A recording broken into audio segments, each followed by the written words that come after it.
আল্লাহ ইলহাম করলো মুসা এই জায়গায় নাকি আঘাত করো। মুসা নবী আঘাত করেছে, দেখে কানতে ফেটে এরকম ঘন করে পানি বার হচ্ছে আর এরকম পানির স্রোত খেলে যাচ্ছে, একটা নহরে পরিণত হয়েছে, নদী পরিণত হয়েছে। আল্লাহ ইলহাম করলেন মুসা আবার লাঠি দিয়ে আঘাত করো, যে না আঘাত করেছে আর পানিগুলো শুকিয়ে গিয়েছে।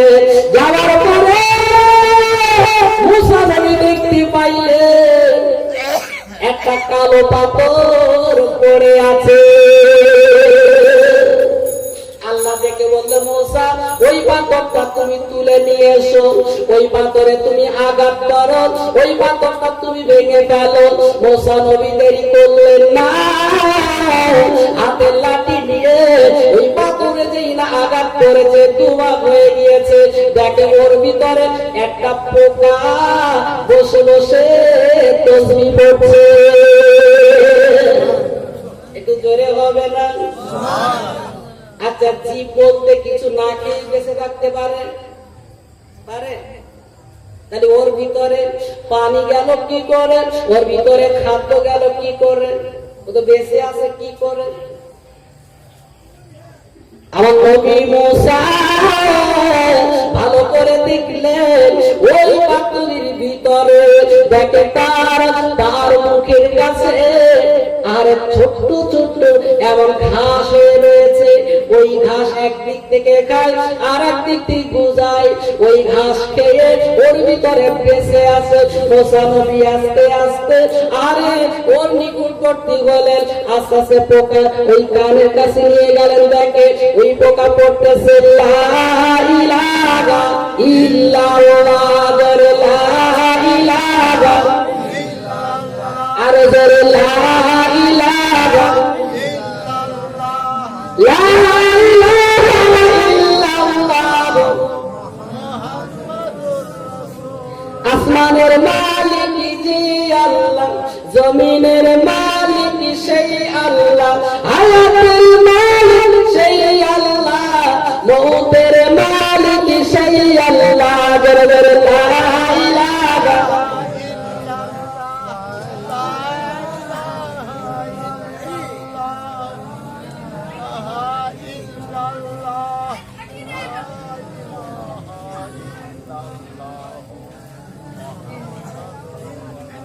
আল্লাহ পারে না পারে রুজির মালিককে জোরে বলুন, আরো জোরে বলুন, আরো জোরে বলুন।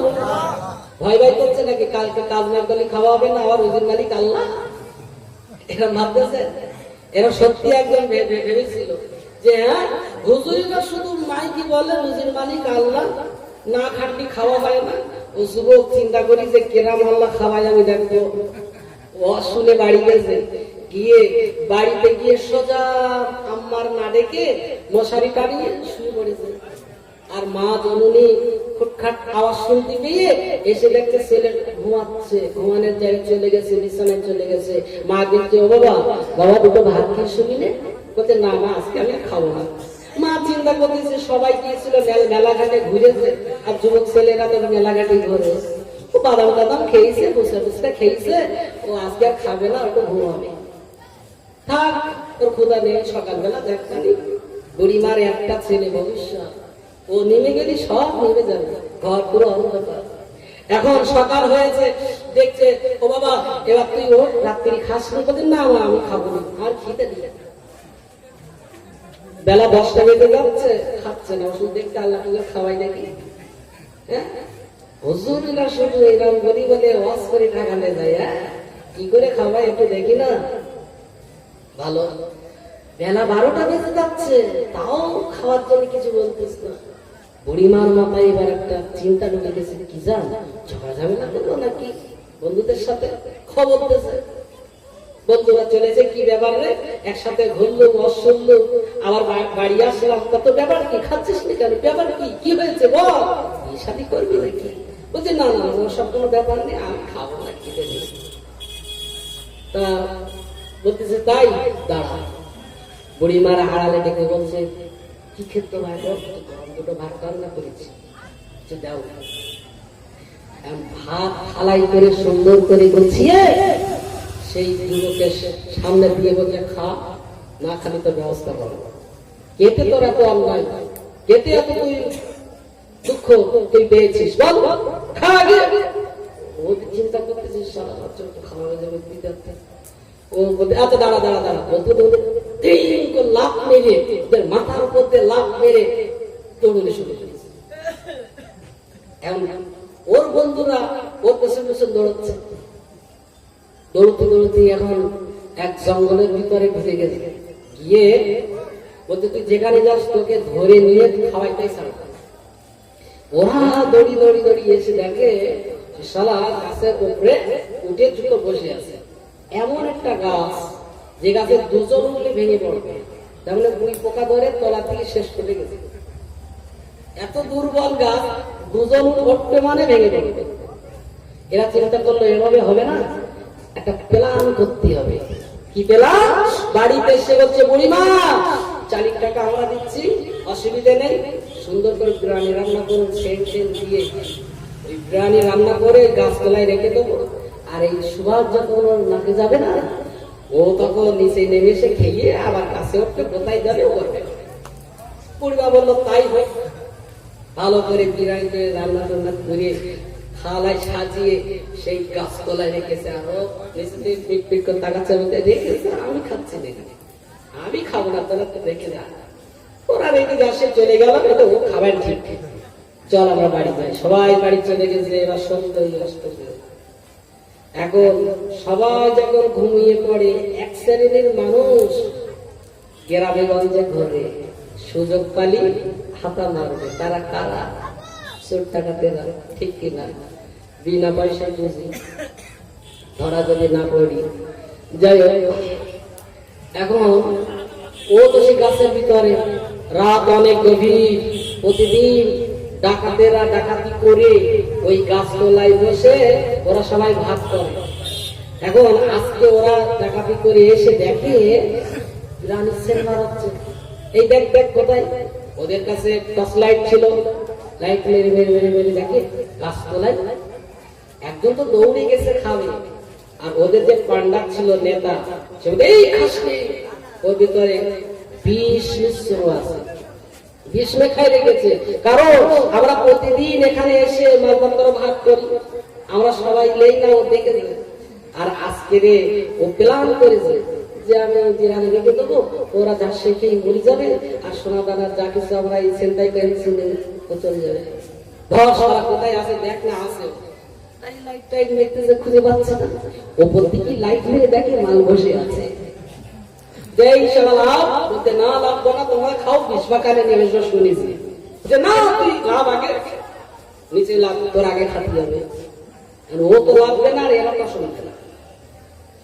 এখন তার ভিতরে জিন্দর শুনলে একটু রোগা টোকার মতন দেখাচ্ছিল না, সে গাছ দিয়ে উঠে পা ধরে টেনে নিচে লাভাইয়ে সর করে নিচে লাভিয়ে এনে ওর বসে তাকে খা। বিষ বাগানে আছে, তুই আগে খেয়ে মর, যদি ভালো থাকে পরে দেখা। এ তো খাবে না, হাত করতে খোদার কিনে আল্লাহর কিনে, ওতে অসুবিধে নিতে না খাও। বলছে না তোর আগে খাওয়া লাগবে। এ তো খাবে না, ওরা তা শুনবে না। বলছে দেখবি দেখবি কি করতে পারি। টাকাদের পায়েগুলি খড়বের জুতো থাকে, একটা খুলে খুলে বলে দেখতে পাচ্ছিস তো, দেখতে পাচ্ছিস তো, তোমার চিন্তা বলতিস অসুবিধে নেই, তোমার খাও। আর ওদের রাগ হবে না, জুতোর বাড়ি একটা পোষাই দিয়েছে, যেই একটা মাথায় মেরেছে, টাস করে আওয়াজ হয়েছে, ও তখন লোকে শুকনাশ করিয়া না খালি তোর হবে না। হাতটা বাড়ি দিয়ে বলছে, আল্লাহ গো আল্লাহ গো, তুমি রুজির মালিক আমি জানতাম না, আল্লাহ তুমি খাওয়াতে পারো আমি জানতাম না, তবে তুমি যেভাবে খাওয়াও, আজকে মানুষকে কত ভালো করে খাওয়াও, আজকে তুমি আমার জুতোর বাড়ি দিতে দিতে খাওয়াচ্ছ। তুমি তো আল্লাহ ভালো করে খাওয়াতে পারো, কিন্তু আজকে আমি কেন এরকম বাড়ি বসে আমি খাবো, আর আজকে আল্লাহ খাওয়াচ্ছে জুতো মারতে মারতে। এরা মা শুরু করেছে আর ও খাওয়া শুরু করেছে। জীবনে আর কোনদিন আমি এইরকম আর আল্লাহর উপরে অবাধ্য করবো না। হুজুরিরা যে কথা বলে, হুজুরা কি বানাই বানাই বলে? একই কোন কিস্সা কাহিনী, কোন গল্প বলে না, কোরআন হাদিস থেকে চয়ন করে তারপরে বলে, একবার জোরে হবে না সুবহানাল্লাহ? নারে তাকবীর। তাহলে রুজির মালিক কে? একটু জোরে বলুন। মুসা নবী চিন্তা করতেছে আমি মরে যাব, তা আমার ছেলেপিলেগুলো কি হবে, আর বউ বাল্লার কি হবে? তাই আল্লাহ নিদর্শন দেখাচ্ছে, ওই পোকা যে পাথরের ভিতরে আছে তার মধ্যে আমি আল্লাহ দিয়ে থাকি, আর তুমি চিন্তা করতেছো। ও মুসা শোনো, আমি আল্লাহ রাব্বুল আলামিন, আমি এত বড় রিজিক দাতা। ও মুসা রে, তুমি চিন্তা করো না মুসা, আমি আল্লাহ রাব্বুল আলামিন এই পোকাকে আমি খাদ্য দিয়ে রেখেছি, এই তীরটা সে প্রতিনিয়ত খেতে